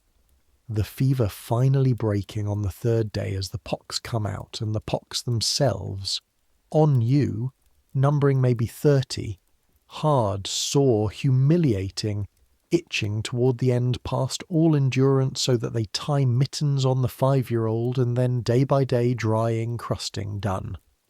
You get off easy. Abigail does not get off easy, and no one lies to you about it. The nurse simply stops giving you news for 2 days, which is its own news. Her fever runs higher and longer, her pox come thicker, she is delirious one whole night, the 9th night, and calls for her father, and the young wife from the other bed sits up with her till morning, though sick herself. It is never the confluent kind. It never turns purple. It is only a hard, ugly, ordinary case, the kind that would frighten no doctor, and has meanwhile taken 3 years off your mother's life at a distance of 6 miles, and on the 4th day it breaks, and a week later you are allowed to stand in the doorway of the women's chamber and see her, propped up, scabbed, furious at her own weakness, demanding her knitting, and the sound you make is not quite a laugh and not quite anything else, and the nurse pushes you out for exciting the patients. 3 weeks and 2 days after you walked in, the doctor pronounces the scab shed, the danger past. Everything you brought is smoked over burning pitch until it reeks. You are bathed and dressed in clothes your mother left at the gate, and you and Abigail walk out past the red flag, thinner, marked, she with a scatter of small pits at her hairline and one on her chin that she will carry to her grave in 1841. You with a pale crater on your left arm the size of a shilling, and both of you armoured now. For life. Members of the aristocracy of survivors, free of the great fear forever. And the 2 of you walk the 6 miles home through the first spitting snow of November, mostly in silence, and at the bend of your own road, Abigail suddenly takes your hand, 12 years old, mittened, and holds it the rest of the way. And at the gate your mother is standing in the cold with no shawl, and no one ever tells you how long she had been standing there, and no one ever asks. November is the killing month, and it waits for no convalescence. The pigs have been fattening on the orchard windfalls and the corn since September, and when the cold comes hard and holds, when the ground rings under your heel in the morning, the day arrives that the whole meat year has been aimed at. Amos comes at first light with his knives rolled in leather, and the great kettle is set over a fire in the yard, and I am going to be honest with you about this day, because the food on every table in colonial America started with a day like this one. and pretending otherwise insults the people who lived it. It is hard, hot, bloody, precise work, and everyone has a station. The killing itself is fast. Amos sees to that. He's proud of how fast it is the one mercy skill matters for. Then the carcass is scalded in the kettle water, and the whole family scrapes draw knives and hoe blades, shaving the bristle off the loosened hide. Steam pouring off the animal into the freezing air in clouds, your hands going from scalded to frozen and back with each dip and scrape. Then the hoisting, the gambrel through the hocks, the block and tackle creaking on the barn beam, and the dressing out. And nothing is wasted, and I mean the word literally. The fat goes to the leaf-lard kettle for the year's cooking, and the year's candles and the year's soap. The intestines are turned and scraped and washed in the brook by the girls, whose hands ache to the bone in that water to case the sausage. The head goes to head cheese, the feet to souse, the blood to puddings, the bladder cleaned and blown up and tied is given to Elisha, who plays kickball with it around the yard until it bursts, which is what colonial children did with pig bladders for 200 years, and if that detail bothers you more than the rest of the day did, sit with that a moment. And then the salting, and here at last the year's longest anxiety comes home to roost. The salt was got, in the end, half from Maynard at a ruinous price, and half by your own second trip to a works on the coast road. 2 days with the ox cart for 4 bushels of coarse grey sea salt, and now, in the cold cellar by lantern light, you and your mother pack the barrels, and it is as deliberate as anything done in a church. A layer of salt, a layer of pork, the pieces rubbed and fitted like masonry, salt pressed into every crevice by hand, your cracked winter knuckles screaming about it the whole time, layer on layer, then the brine poured over till everything drowns, the stone laid on the follower to keep the meat under, the lid, the date scratched in chalk. 200 pounds to a barrel. 3 barrels this year, and 1 of beef when the old cow is killed, and that with the cellar and the grain and the cheeses and the dried garden hanging from the ceiling is winter faced. The first heavy snow comes the last week of November, and the world closes in the way it does, down to the house, the barn, the woodpile, the path between them shovelled and reshovelled, and the year's rhythm goes inside. Flails thumping on the barn floor as you and Elisha thresh the rye, the winnowing in the draughty doorway, grain rain and chaff smoke, the wheel humming, the loom shed in town working through the town's yarn, school for the children a few weeks with the district master, Elisha learning his letters off a hornbook by a window in someone's kitchen, the pork barrel opened, the bean porridge cycle beginning again, the candle counted, the fire covered, the whole vast engine of the farm year, idling, banked like the coals, keeping itself alive till spring, and the war news comes up the snowy road all December, and it is all bad, and I will not hide it from you, because they could not hide it from themselves. The forts on the Hudson lost, 3,000 men captured at Fort Washington, and marched into prison, ships, in New York Harbor, which is a fate the returning men speak of lower than they speak of death. The army, what remains of it, retreating across New Jersey with the British walking behind it almost leisurely, the way you walk behind a beaten dog. Congress fleeing Philadelphia, enlistments running out at the new year, the army due to simply dissolve like sugar in the rain, and a printed essay going hand to hand that December that names the moment better than anyone ever has or will. These are the times that try men's souls, and even out here, even in a snowed-in farm kitchen 30 miles west of Boston, you can feel the thing everyone feels and no one says, which is that the great July words may turn out to have been a gallows speech, that the whole year, the declaration, the bells, the boys in the graveyards may be about to come to nothing in the Jersey mud before the new year, and there is still, since August, no letter, and your mother has stopped mentioning the post days at all, which is the loudest thing she has ever not said. And then, in the second week of January, on a day of blue shadows and biting cold, with the kitchen windows furred with frost an inch thick, the tavern keeper's boy comes up the road again, floundering through the drifts, waving something over his head, and the whole family is at the door before he reaches the gate.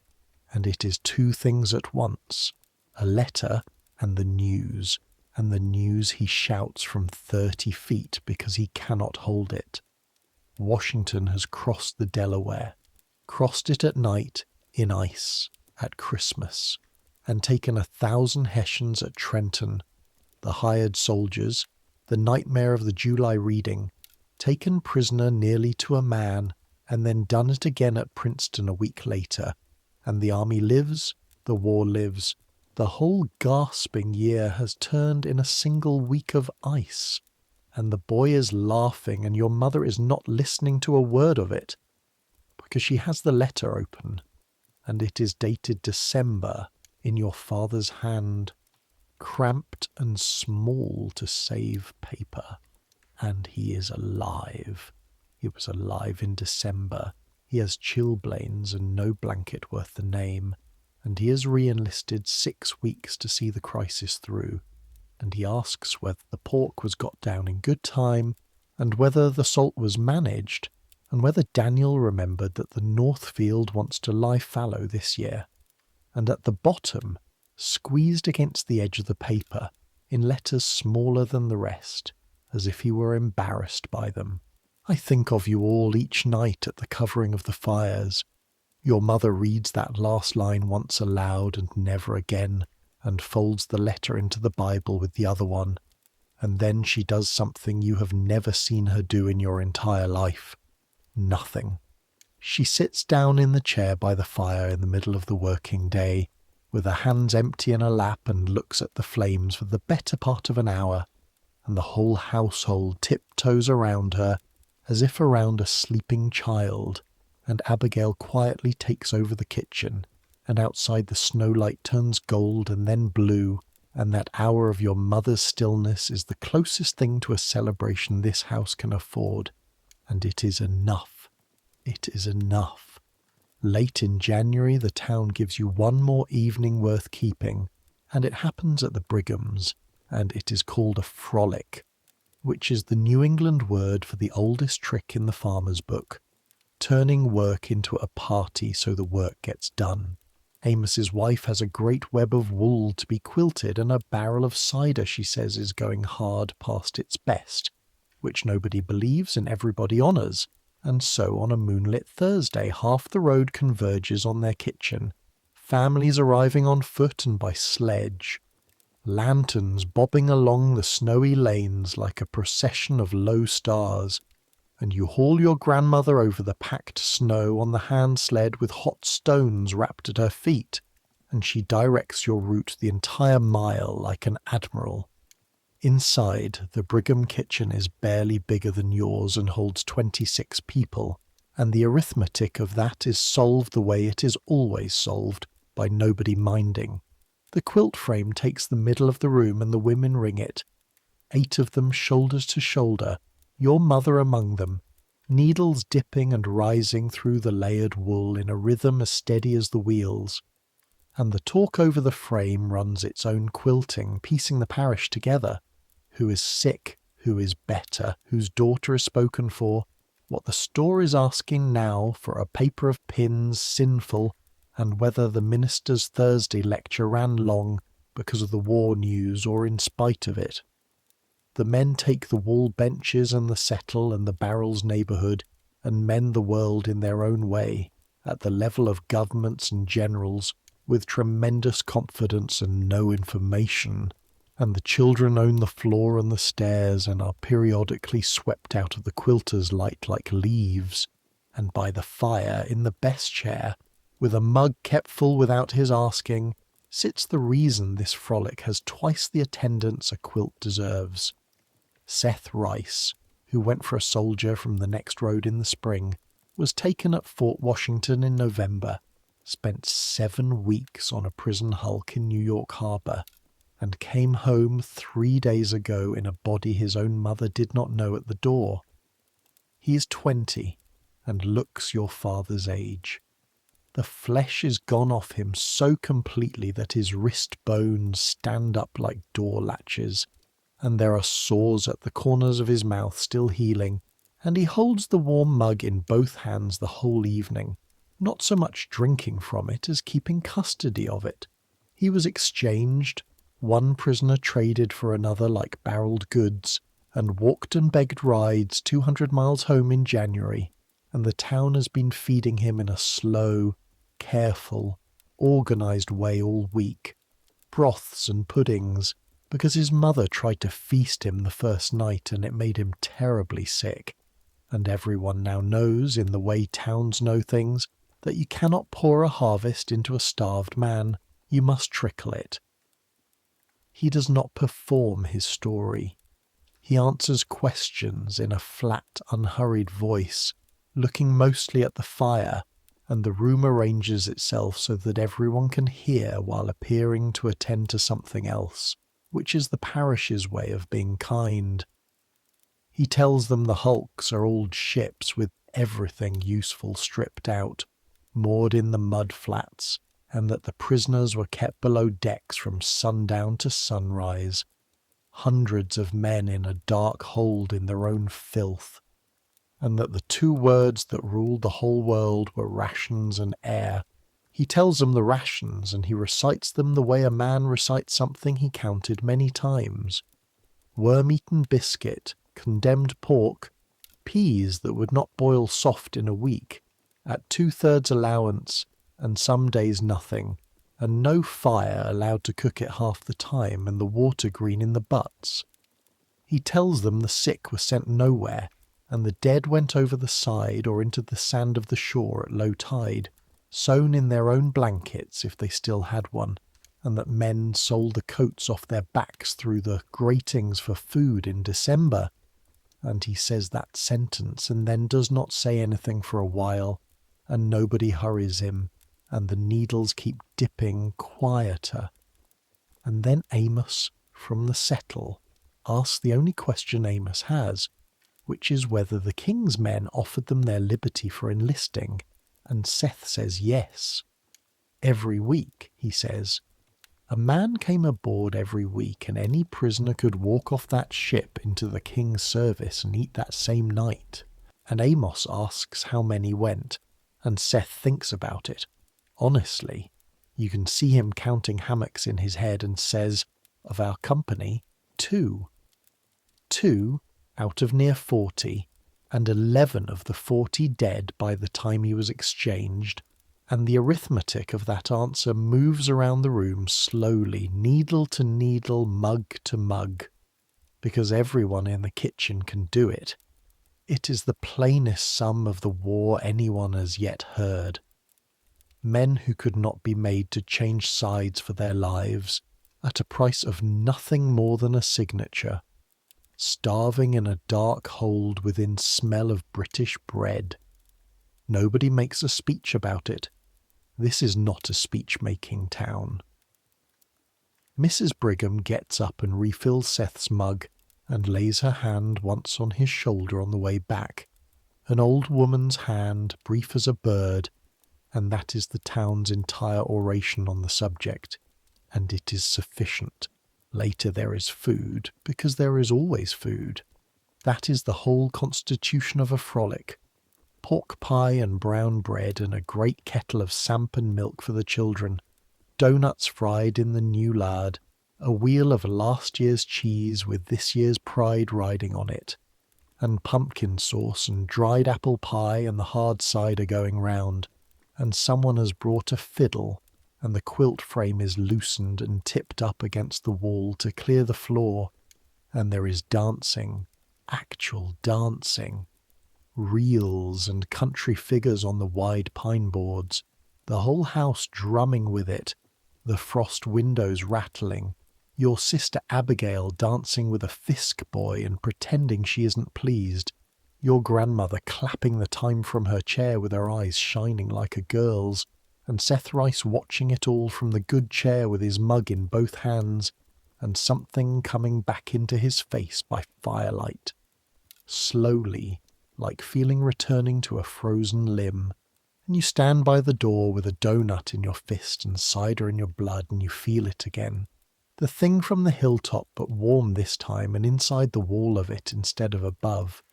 This room, this is the thing. This is what all of it. The barrels and the furrows and the wheels and the muskets and the terrible arithmetic. This is what it is all for. 26 people warm in one kitchen in January with the war outside in the dark and the fiddle going and the quilt half done against the wall. You haul your grandmother home after moonset, the sled runners creaking, the cold, enormous and clean, the sky rigged with more stars than any sky you will ever be shown again. And she is quiet the whole mile, wrapped to the eyes, and at your own gate she says, through the wool, in the voice she uses for verdicts, "A good evening."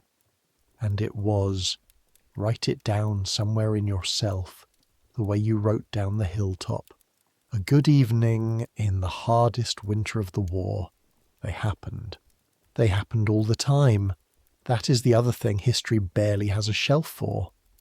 In February you go up the hill for wood, and the hill gives you the thing you did not know you needed, which is the view.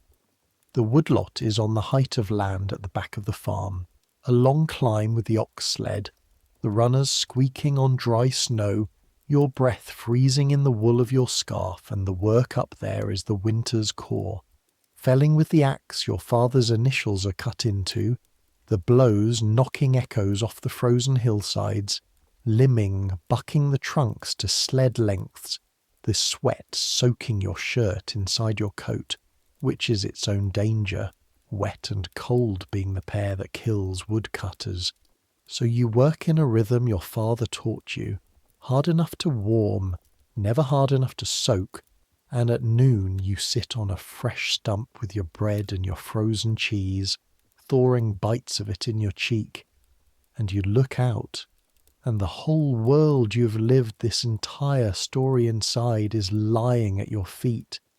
The valley is white and blue and utterly still. You can see 11 farms from here.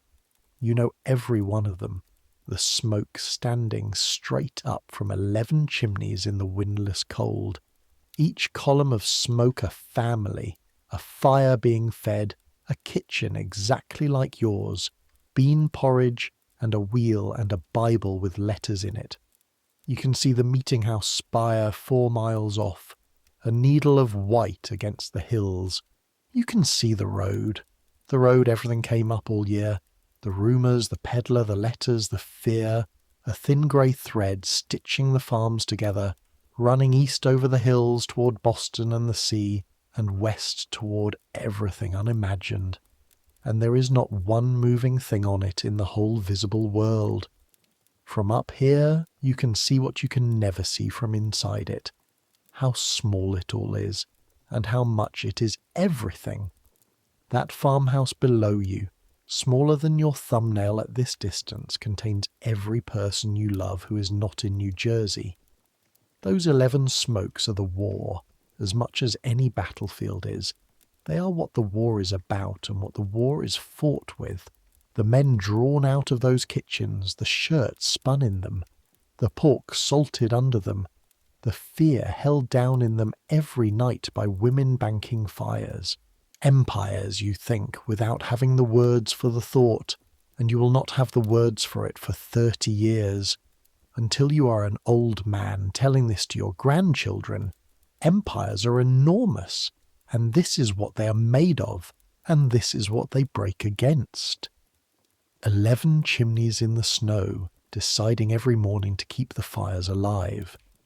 You sit on the stump until the cold finds you, and then you load the sled and take the oxen down the hill, riding the load with the valley swinging below you, and that is your elevated view, that is your cathedral dome and your palace balcony, a stump on a wooded hill in Worcester County, and I would not trade you the view from any throne in Europe for it. Before we go down to the last evening, let us be honest one final time about the fears, all of them, the whole catalogue, because the question we started with was what ordinary families feared, and the war and the pox, huge as they were only the loudest voices in a full choir. And if you're going to fall asleep inside this family, you should know what they lay down with every night, the whole weight of it, and how they carried it anyway.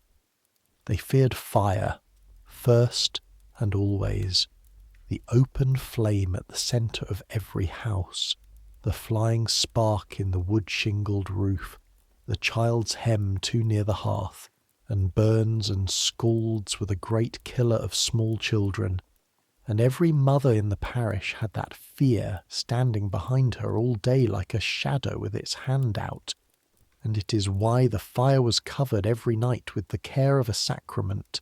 They feared the water, the well, the brook in flood, the mill pond, because almost no one could swim. Swimming was not a thing, farmers learned, and the ponds took children quietly in July.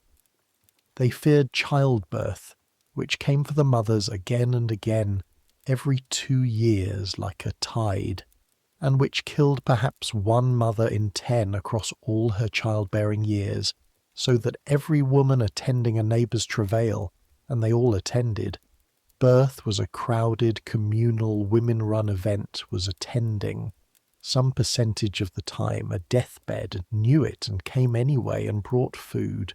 They feared the fevers of autumn and the throat distemper of winter, the one that strangled children in a week, that once, within living memory, in the New Hampshire towns, took nearly half the children under 10, whole housefuls, 3 and 4 coffins from one door, and against it there was nothing at all, no inoculation, no herb in the garden, only nursing and prayer and the 5th chapter of Job. They feared debt, the quiet fire, the ledger at the store compounding while the paper money rotted, the mortgage that could take a farm 5 generations deep in 1 bad decade. They feared this particular year their own neighbours, a little in a way nobody liked to name. The loyalist family 2 towns over whose windows were broken, the man who toasted the king once too often in the tavern and found his cart overturned and his name in a committee's book, because a civil war runs through parishes, not just provinces, and everyone was watching everyone, and that watchfulness was its own low fever in the townships.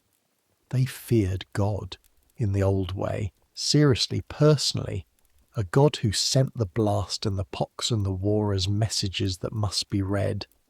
And this fear, strange as it may sound, was also the great comfort, because a world where suffering is a message is a world where someone is writing to you, where nothing, not the spilled salt, not the 9th week without a letter, not the small grave, is meaningless.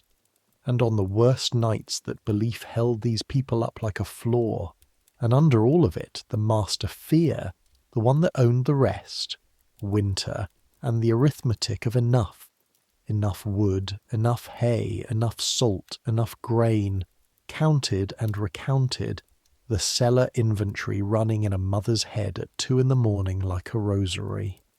That is the deepest thing this year has to teach, and I will say it plainly and then stop teaching.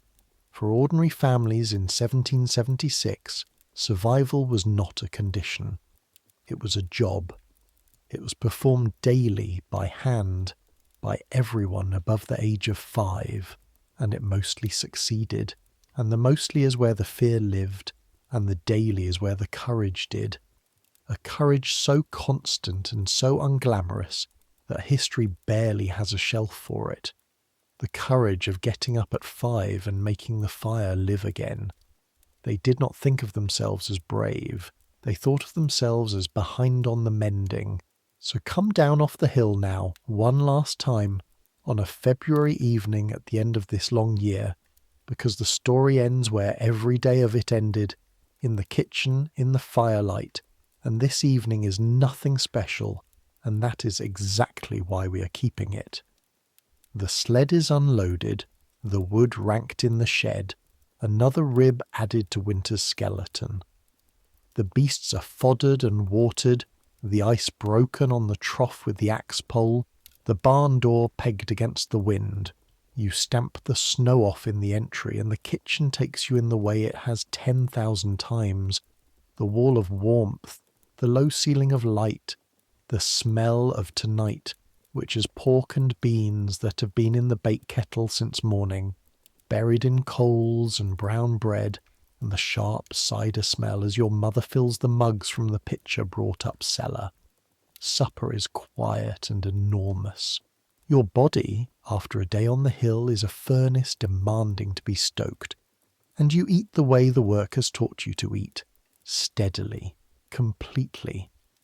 And Elisha tells everyone at great length about a fisher-cat track he found by the brook, and Susanna corrects his facts.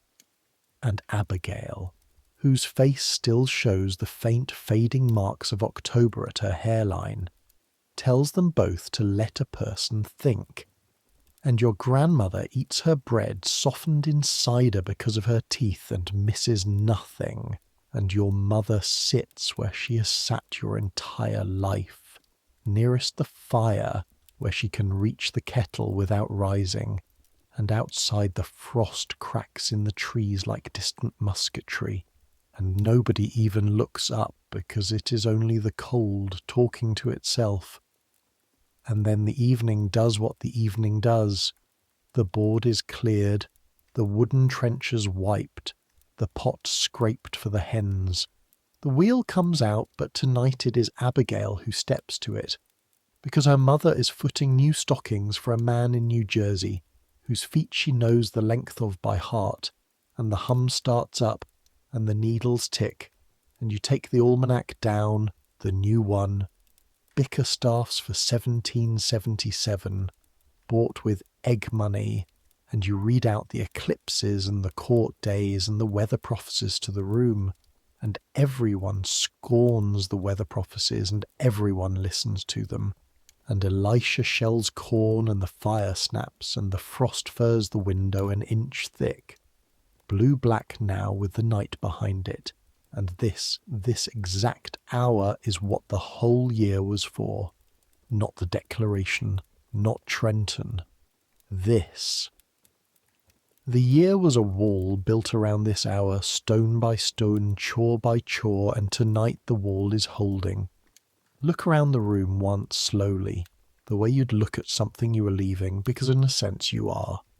Morning is coming for us all, theirs and yours. The strings of dried apples overhead, going down now, half gone, right on schedule. The seed corn tied to the beam, waiting for May, 40 pounds of next year hanging in the smoke. The musket over the door, your grandfather's, cleaned monthly, taken down twice this year for muster days and fired at nothing. The Bible on its shelf with 2 letters in it, and room, God willing, for more. The salt box back on its shelf in the loft, full, watched, its lid fitting a little too well now because you planned it yourself in November so it could never again slip in a boy's hands on a dark stair. Small repairs. That is how a family answers a year like this one. Small repairs made well, made everywhere, all the time. The candle burns down to the measure your mother's eye keeps, and she does not stop the wheel tonight. Abigail stops it herself without being told, and your mother notices that and says nothing and puts it away somewhere in herself with everything else she keeps. Prayers are short and old. The children go up the ladder, Elisha half asleep on the rungs. Your grandmother makes her slow procession to the chamber, 1 step both feet, 1 step both feet. And you stay for the last office of the day, because it is yours now. It has been yours for a year and a half, and your mother stands in the chamber doorway and watches you do it, the way you once watched your father. The fireplace raked, the day's coals drawn together into a low orange heap, breathing, and the ashes laid over them carefully, completely, the light in the room dying by degrees under your shovel, until there is only the grey mound on the hearth, with the fire alive inside it, hidden, held, saved for morning, covering the fire. The last work of every day for 150 years in this valley, and somewhere in New Jersey tonight a man in a worn coat is thinking of this exact room at this exact hour. He told you so himself, in ink, at the bottom of the page, and so for one moment every night this family is gathered again, all of them, around a banked fire, some of them in person, and one of them only in the direction of his thoughts, and it counts. Distances are long in 1776 and letters are slow, but it counts. You climb the ladder in the dark. You know every rung. The loft is cold and the quilt is heavy, and Alicia has already stolen the middle of the bed, and you move him, and he protests without waking, and the corn husks whisper, and you lie there with the day going out of your muscles in slow waves, the axe still swinging faintly somewhere in your shoulders, the way the sea stays in a sailor's legs. And now let the year settle over you like the quilt, all of it, patch by patch. The salt on the dark stairs and the salt in the barrels packed tight. Enough. The furrow opening in April and the smell of the turned earth, older than kings. The peas in June shining in butter. The first letter. The fleet is come. The hay racing the thunder into the barn and the laughing in the doorway in the rain. The broadside smoothed twice on the pulpit cushion. Our lives, our fortunes, the bell, the red flag hanging still at the doctor's gate, and your mother's hand flat on your chest pressing like a seal. The scratch that was nothing. The nights that were not nothing. Abigail's mittened hand at the bend of the road, the pig-killing steam rising into the freezing air, and nothing wasted, nothing, ever.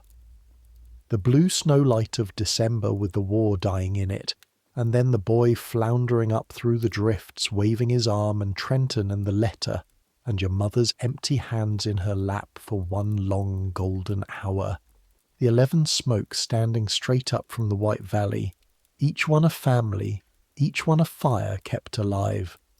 That is what ordinary families ate and wore and feared in the year 1776. They ate what they had grown and saved, in its season and in its order. They wore their own labour on their backs 100 hours to a shirt, and they feared everything a reasonable person would fear, fire and water and fever and debt and the pox and the king's whole navy, and they got up every morning before light anyway, and made the fire live, and did the next chore and the next and the next, and out of about 2 million people doing exactly that, and almost nothing else, a country somehow got made. Your eyes are heavy now. Let them be heavy. The house ticks as the chimney cools. Alicia breathes beside you, slow and open-mouthed. Below you, under the floor, under the kitchen, under the cellar stairs, the barrels sit in the dark, full. The grain sits in its bins, the apples in their strings, everything counted, everything enough. You are warm enough, fed enough, safe enough. You have a roof and a fire under ash and people breathing in every chamber of this house, and that is more than kings can always say, and tonight it is enough. It is enough. It is enough. Tomorrow there will be wood to haul. Tomorrow there will be the beasts and the ice on the trough, and the porridge swinging back over the fire. Tomorrow the whole patient engine starts again. But that's tomorrow. Right now there is only the dark loft and the whispering husks going quiet as you go still, and the frost drawing its slow silver ferns across the little window, and far off, once, a fox, and then not even that. Let it come now. Let sleep take you the way the snow takes the valley, evenly, quietly, covering everything that needs covering. Let the day's weight slide off you load by load, the axe, the sled, the ladder, the salt. Let your hands uncurl from their day's shapes. Let your thoughts slow and soften and finally stop. Centuries will pass. The farm you're lying in will change beyond recognition. The road will be paved and lit and loud with machines no one in this house could dream. The forests will come back over the field walls, and hikers will find those walls deep in the trees and wonder. The pox will be defeated so completely that children will be born who never learn its name. The hunger gap will vanish. The dark will vanish. Whole categories of fear will simply close like old accounts, paid off by 300 years of mournings. But people will still live in this valley. They will still work and worry and count what they have against what the winter wants. They will still lie awake sometimes with a stone in the coat of their heart, missing someone who is far away. And they will still, every single night, do the one thing that has never changed and never will. They will bank the day down like coals and cover it over and trust it to stay alive until morning. Some things don't change. The tired body doesn't change. The kept fire doesn't change. The need, at the end of a long day, to lay it all down, that doesn't change either, so lay it down. You've earned this rest. Every furrow of it, every cord of it, every stitch. Take it. Sleep the way Daniel slept in the loft above the banked fire 250 years ago, with everything counted and everything enough. And dream of whatever dreams may come. Good night.